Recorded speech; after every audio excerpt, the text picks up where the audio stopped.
these taken over here? These are taken over here.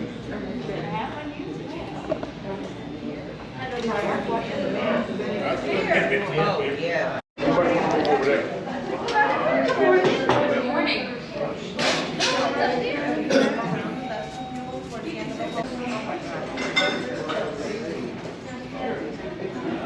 Are all these taken over here? These are taken over here.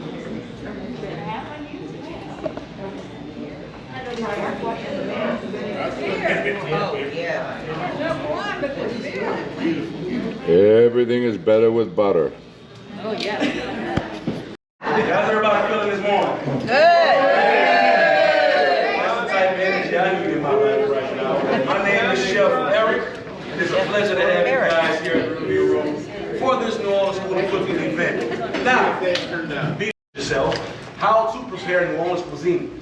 Now, when you hear the word New Orleans cuisine, two words should come to mind. That's Cajun and Creole. Yeah. And butter. So three words should come to mind. She likes butter. Everything's better with butter. That's what I say it all the time. But now I'm pretty sure you heard the words Cajun and Creole used before, but a brief definition on both of these words. Now the word Cajun comes from the word Acadian. Now the Acadians originated from France, but settled in what is now known as Nova Scotia, New Brunswick, all those different little Canadian territories back in the late 1600s.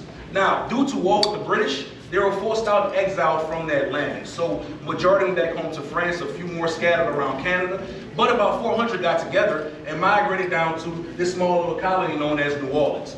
Now the thing about the Acadians, or the Cajuns, is that these people were farmers. So they're used to living around lush, green, rural areas where they can plant and grow their crops. Well, when they got here to the city in about 1756, what they saw was the French Quarters, the original patch of dry land of New Orleans, which at that time was just a giant amount of dirt surrounded by water. One side of the Mississippi River, other side, that lovely smell right there. And that's all I'm looking for. I'm looking for a light toast on this roux. I'm not looking to really fully cook it. And that's beautiful right there. Now this one is the spicy version. But that's the spicy version. The green one is Bayou Blend. So that is actually the hottest. It has the most flavor. They take the original and the spicy, put them together, add more herbs, more spice, then you get the Bayou Blend. That is my personal favorite. A lot of people don't like spice, so if I'm cooking for everybody else, so the Bayou Blend is a little bit more spicy. Oh, okay. Then it's the regular. Yeah. This is the regular. Okay. This is the hot. This is the blend of the two. Yes, This is the blend of the two. No, this one. Okay. This is the regular. This is the hot and spicy.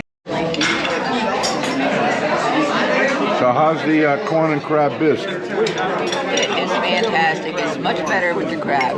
With the crab, It yeah. really is. That's better with the crab. Yep. I wouldn't know, but the little crab, spicier. the corn and bisque is great. She doesn't eat the crab. You put it in your mouth, you sweat. You need water, you need milk, you need a priest. We don't eat hot food.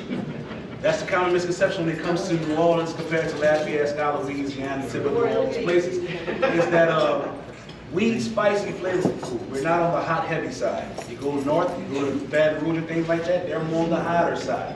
So fear not here. Once again, we use the technique. Barely, of course. And then we add. You know I'm kidding. Or Creole.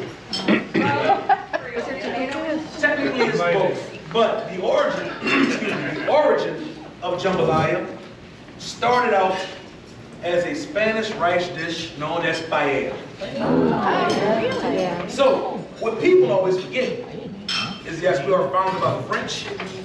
They forget that 40-year gap when we were sold to Spain. Spain owned us for 40 years. In that 40 years, they introduced us to this rice dish known as paella.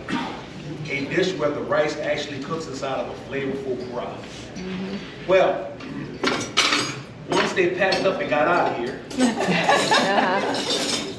they left us with this flavor, this taste, this idea of this dish.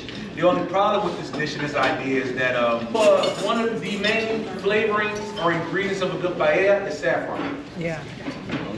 Saffron, back then, was extremely expensive to import. In fact, today, saffron is still extremely expensive. Right. One of the most, if not the most expensive spice in the world. So we couldn't get our hands on the saffron. Well, us being resourceful, we started looking around. What can we substitute? What can we use as a replacement? Thank you so much. Well, instead of saffron, we use tomatoes. Creole tomatoes inside. It's going to have either sausage or ham inside of it. Because the name itself implies it. The word jambalaya is made up of two separate words. The French word for ham, jambon. The African word for rice, laya. Jambon, laya, jambalaya. It translates to ham rice or pork rice. But technically it's Creole because it started out with tomatoes. Take the tomatoes out, it's Cajun. That's the big secret. How do I turn a dish Creole? Throw some tomatoes inside. Put that on up, glaze over your bread pudding, and you're good to go. It is as simple as that, all right? Now, we're eating our bread pudding.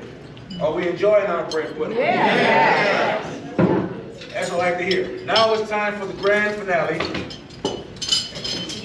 We're going to be making some pecan pralines. Hey. We're making pecan pralines. We're not making pecan pralines. That's not a thing that we do here. So.